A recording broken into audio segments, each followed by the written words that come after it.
All right, welcome everybody. Today we are covering chapter 9, right? If I'm not mistaken. And yes, chapter 9. And again, I appreciate everybody being here, like always, and the folks that are watching, afterwards.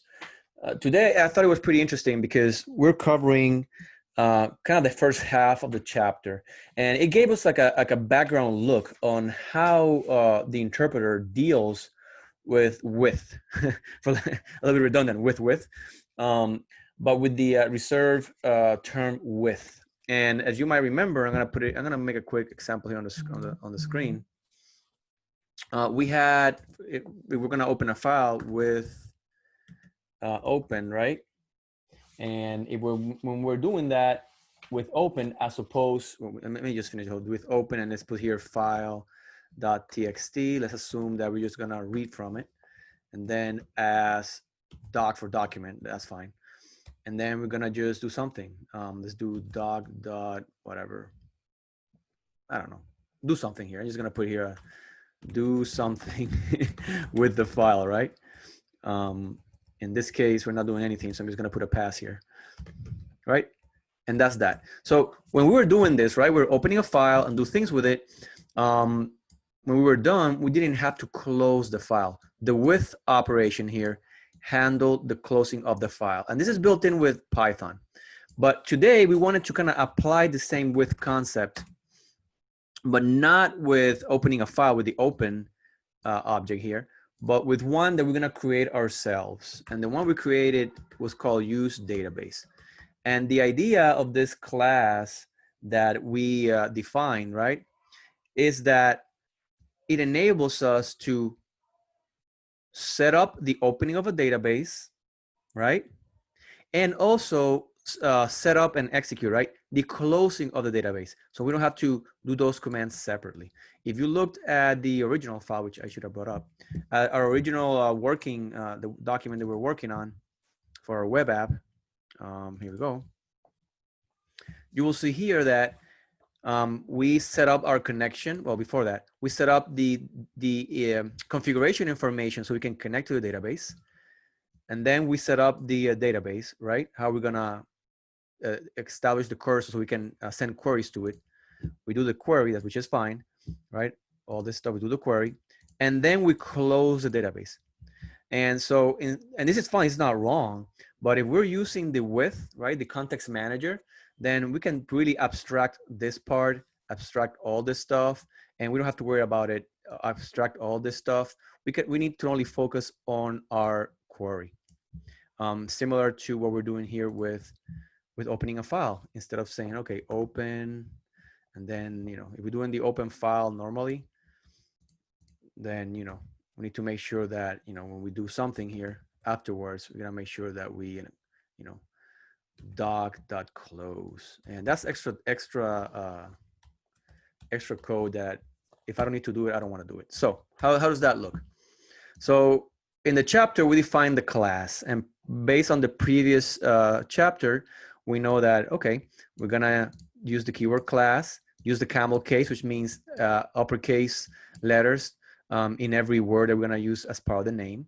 Obviously, within the class, we're gonna import the connector so we can actually connect to the database. And then there's three important unavoidable methods, right? The initialization, the init, the enter, and the exit. And I'm gonna explain that. It's fairly easy. The init is, whatever variables I'm gonna use, and in the case of a class, they're called attributes.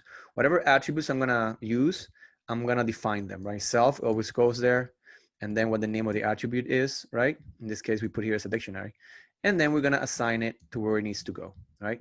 Then secondly, the enter. What's gonna happen right before we execute our intended block of or suite of code, right? I wanna set up my connection, and I wanna set up my cursor, right? And then the exit dunder, what's gonna happen after I execute my block of code or my suite of code, which is do the commit, send the request to the database, and close the connection. I'm sorry, close the cursor and close the connection, right? So how is this applied? As you learn in the chapter, this is our with. This calls our class, right, generates that object as a cursor. And before this, what, I have this twice. I don't even know why. Let me just take this out. Before this is executed, what's gonna do is, okay, initialize the variables, set the connection and establish it. It's gonna stop there. It's gonna do this part. It's gonna do the actual query, do this part, right? And then it's gonna do the exit. It's gonna close everything down. Ain't that awesome? So now in the future, what we need to do is just, hey, look, just call our class, give it the configuration, which is up here, and just do our query. And we don't have to worry about anything else. So how does this look? Obviously, I need to start the MySQL. I think it's dot start, right? Oh, I wrote it wrong. There we go. What's the command to start? I always forget. MySQL, I think it's service, right? Start service. If somebody has a command on hand, is shout it out or put it on the chat.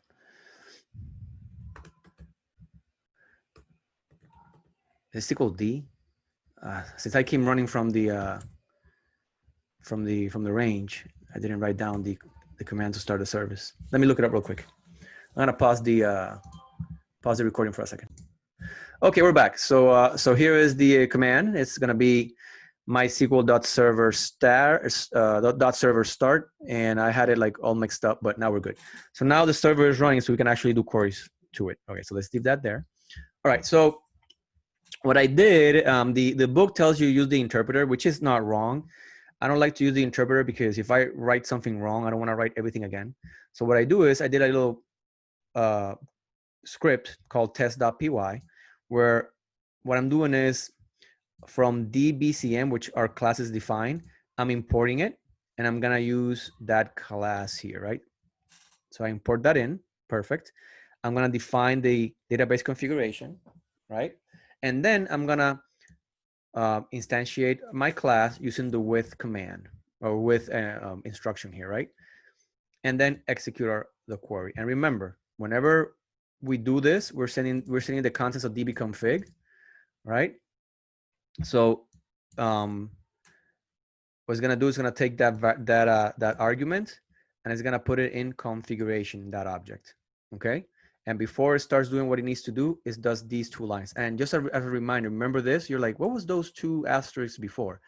What that does, it takes the dictionary inside of it and expands it, right? In this case, it's gonna expand it to 1, 2, 3, 4 key value pairs. So that way, it can actually, the connector can establish that connection. Okay, so again, it's a real reminder what these two asterisks are for. And it's gonna put it here in con, and then we're gonna make our cursor. And this is not new. We did this before. Every single time we needed to connect to the database. But this, having the class and the object handle is way easier. All right, and then it's gonna execute this part, and then it's gonna go and say, okay, exit, close everything. So let's run it. And here the example the book gave is select. The example the book gave was show log, but I'm actually just showing what's inside the log in my case. So we're gonna run it. There we go. So that works, right? We have here, the values that we had in our database. In this case, we only have one. I only have one value. I didn't put any more. And the example the book gave, oh, actually, what am I doing? The example the book gave was a show tables, I think. Was it? Yeah. So we asked the database, hey, what tables do you have here? Oh, the table log. That's all we have. And then I said, okay, then from that table, select or give me everything asterisk from log, from the table log. Oops, there we go. And we run it, and there it is. Does that make sense? Give me a 1 if that makes sense. Okay, I see a 1 from Doug, right? And Brooke, all right, and this is pretty neat. Like I personally had I used with open all the time when opening files, awesome, and I'll be honest with you, I wasn't really sure. I mean, I understood that, hey, if I use with, I don't have to close the file. The with handles it, but I had no idea how the interpreter handled it. But now we know. Now we know that when we call open, that class inherits these abilities right here, right? Inherits the initialization, the enter, and the exit. And now that we know how to make that class, we can use with in all sorts of different circumstances. As long as we know how to initialize those variables, make sure that they're assigned to the object with the self. As long as we make sure that before we execute the suite of code, that we know what we want to do, like any preparation steps, preparatory steps, do that. And then what are we going to do after the code runs if we need to clean something up? And this will make our code so much cleaner, for lack of pardon the being redundant there a little bit. But that's abstraction, and I love that. I'm pretty happy that we're doing this together, because it's something I wanted to really learn. How to abstract, and look how neat this is. We went from having maybe 7 or extra 8 lines of code here, and just minimize it to 3. Well, 4 with the with. So 4 lines as opposed to maybe double the amount of lines, a line for closing and a line for this and a line for that. Okay. And you might say, well, who cares? It's just 3 lines. It's not that much. Well, imagine like you're doing like some of the code that I do for parsing artifacts, where I do a lot of database queries, and those every single time, 4, 8, 12. I mean, we're talking about hundreds and hundreds of lines that you won't have to deal with anymore, because you did that abstraction, having the object handle the method and the attributes, which is fantastic. All right, hopefully that you can get the excitement for having learned this. Now, that's what I got for today. For tomorrow, for next Tuesday, we're gonna now apply this, what have we learned, and we're gonna change our web app code, right? So all the stuff that we have here, we're gonna change it so we can, all this stuff from the web search, the vsearch for web script, we're gonna change it and apply our DBCM use database class, which I'm also really excited to go through. And like I said, well, I'll try to put over the weekend and on Twitter the new artifact that we were going to learn throughout next week. All right, any questions, comments? Do any of you find this interesting? You can tell me in chat. I thought it was. I was really looking forward to learning this type of stuff, because I had no idea how this used to work behind the scenes, and now I know. I look at with open, and it makes so much more sense now. Oh yeah, Doug says that will be useful, and it is. We're doing abstractions. We're minimizing the code, or making it reusable, which is super awesome. Yeah, absolutely. All righty. Well, that's what I got for today. I'm gonna stop the recording. And we'll see each other next class.